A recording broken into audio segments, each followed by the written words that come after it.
సార్లు అన్న 2 సార్లు ఇచ్చి ఇక టౌన్ ప్లానింగ్ అధికారులు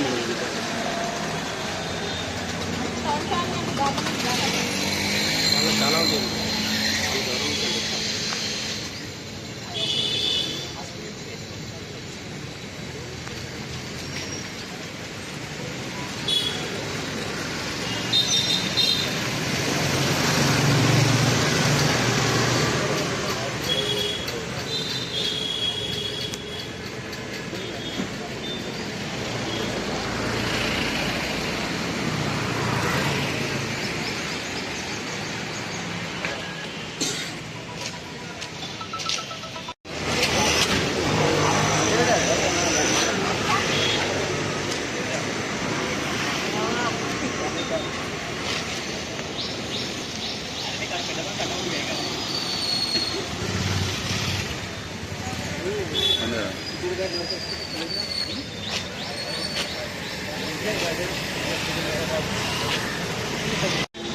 పత్రికా మిత్రులందరికీ నమస్కారాలు.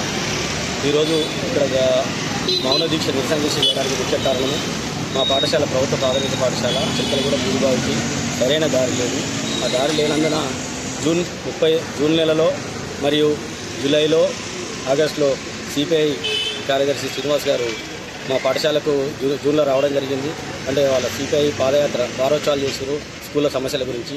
అప్పుడు నేను అడిగింది ఒకటే ఏంటంటే స్కూల్కు బాట చేయించండి, సరైన దారి లేదు, 2 ఫీట్ల దారి ఉంది. అందులోకెళ్ళి మధ్యాహ్న భోజనము ఒక 400 మీటర్ల నుంచి పిల్లలు క్యాన్లు తీసుకొని వస్తుండ్రు. అదంతా డ్రైనేజ్ లీకేజ్ అవుతుంది, వర్షం నీళ్ళతో బురద ఉంటుంది, పిల్లలకు అనారోగ్యం గురవుతారా అన్న. ఈ లెటర్ ఏంటంటే ఆయన ప్రజావాణిలో 2 లెటర్లు ఇచ్చిండు, జోనల్ కమిషన్లో 1 లెటర్ ఇచ్చిండు. తర్వాత చైల్డ్ రైట్స్ ప్రొటెక్షన్ ఫోరం తరఫున కలెక్టర్కు ప్రజావాణిలో ఇచ్చారు, కలెక్టర్ గారికి, ఇక్కడ జోనల్ కమిషనర్ గారికి ఇవ్వడం జరిగింది. దా ప్రాసెస్లో వీళ్ళు మన జిహెచ్ఎంసీ జోనల్ కమిషనర్ గారు కానీ ప్లస్ ఆర్డీఓ గారు కానీ మరియు డీసీ గారు కానీ బాగా స్పందించి అది చేసిండ్రు. ఒకటే అడుగుతున్నాం ఏంటంటే స్కూల్కు సరైన దారి ఇవ్వండి. తర్వాత నేను 9వ తారీఖు నాడు మహాత్మా జ్యోతిరావు పూలేలో ప్రజాభవన్లో ముఖ్యమంత్రి గారికి ఇవ్వడానికి పోయినాను. చిన్నారెడ్డి సార్ గారికి తీసుకొని కర్ణాటక సార్ గారికి ఆదేశాలు జారీ చేశారు. కర్ణాటక సార్ గారు జడ్సీకి చెప్పారు. జడ్సీ గారు కూడా కల్లారే వచ్చి చూశాడు. కాలనీ చూసిన తర్వాత స్కూలు చూసి కాలనీ పక్కకే రోడ్డు ఉంది కదా, రోడ్డు వేయడానికి ఏమని ఏసీబీ గారిని అడిగారు. ఏసీబీ గారు కొద్దిగా తడబడ్డాడు, కోర్టు కేసు ఉందని చెప్పిండు. అది వర్తించని కోర్టు కేసు. ఆ వర్తించని కోర్టు కేసును సాగుగా చెప్పి జడ్సీ గారిని డీసీ గారిని మొత్తం అధికారులందరినీ కూడా తప్పుదార పట్టిస్తుంది టౌన్ ప్లానింగ్ అధికారులు. అలా అది కూడా ఎక్స్పర్టీ రిపోర్టు అపార్ట్మెంట్ వాళ్ళకు కాలనీ వాళ్ళకైన గొడవలో అది కోర్టు కేసు ఒక దగ్గర ఇచ్చింది. 11-1-526 నుంచి 529 వరకు ఆ కోర్టు కేసు వర్తిస్తుంది. అది కూడా గేటెడ్ కమ్యూనిటీ కాదు. గేటెడ్ కమ్యూనిటీ అడిగితే కంపౌండ్ వాళ్ళు ఉంటాయి, లేఅవుట్ ప్లాటింగ్కు కంపౌండ్ వాళ్ళు ఉండవు, అవి కూడా అక్రమమే. ఇది కూడా గోడ కూడా అక్రమంగా పెట్టింది. ఆ గోడను తొలగించమని అంటున్నాం, మేము ఏం చేయలేదు. వాళ్ళు మొన్న ఈ గడిచి మన మహాత్మా జ్యోతిరావు చిన్నారెడ్డి గారికి ఇచ్చిన తర్వాత స్పందన వచ్చి సార్ చూసిన తర్వాత నేను మళ్ళీ వచ్చి ఏసీబీ గారిని కలిసిన. ఏసీబీ గారు అన్నారు నేను చూస్తా, ఇవ్వాలి నీ ఫైల్ వచ్చింది చూస్తాను. 2 రోజుల తర్వాత పోతే వాళ్ళని పిలిపించిన, ఇద్దరే వచ్చారు కాలనీ నుంచి. వాళ్ళందరూ మాట్లాడుకొని చేస్తారట. వాళ్ళు మీ పిల్లలు రావద్దు అంటున్నారు. మధ్యాహ్న భోజనం మాత్రం ఇక్కడ 3 ఫీట్ గేట్ పెడతాము. ఆ మధ్యాహ్న భోజనం హరికే వెహికల్ రావాలి, అక్కడే మేమే తీసుకుపోమంటాము, అది 53 ఫీట్ల గేట్ పెట్టి అని చెప్పారు. మళ్ళీ మిగతా వాళ్ళు అందరూ వస్తారట అని చెప్పారు. వచ్చిన తర్వాత నేను మళ్ళీ 3 రోజుల తర్వాత 4 రోజుల తర్వాత ఫోన్ చేస్తే లిఫ్ట్ చేయలేదు సార్. మళ్ళీ నేను డీసీ గారి దగ్గరికి వచ్చి డీసీ గారిని అడిగితే డీసీ గారు ఫోన్ చేశాను నా ముందు. ఫోన్ చేసి వివరాలు అడిగితే మళ్ళీ దానికి కౌంటర్ వేయాలంటే మనకు వర్తించని కోర్టు చేసి కౌంటర్ వేసి మళ్ళీ కాలయాపన చేస్తున్నారు. అక్కడ కాలనీ వాళ్ళు ఉన్నారు బిగ్ షాట్స్, వాళ్ళకి ధన రాజకీయ సామాజిక అన్ని పరపతులు ఉన్నాయి. వాళ్ళు వీళ్ళని మేనేజ్ చేస్తున్నారు టౌన్ ప్లానింగ్ అధికారులను.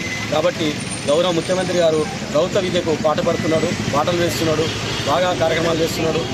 అందులో భాగంగా మా ప్రభుత్వ పాఠశాల కూడా బాట వేయించి పేద బడగు బలహీన వర్గాలకు, దళిత ప్రజలకు, దళిత పిల్లలకు న్యాయం చేయాలని కోరుతున్నాం.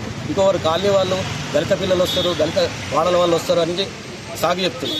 అక్కడ గేటు పెట్టిన తర్వాత ఇక్కడ గేటు పెట్టడమా వాళ్ళు రావడమా ఏదో జరుగుతుంది.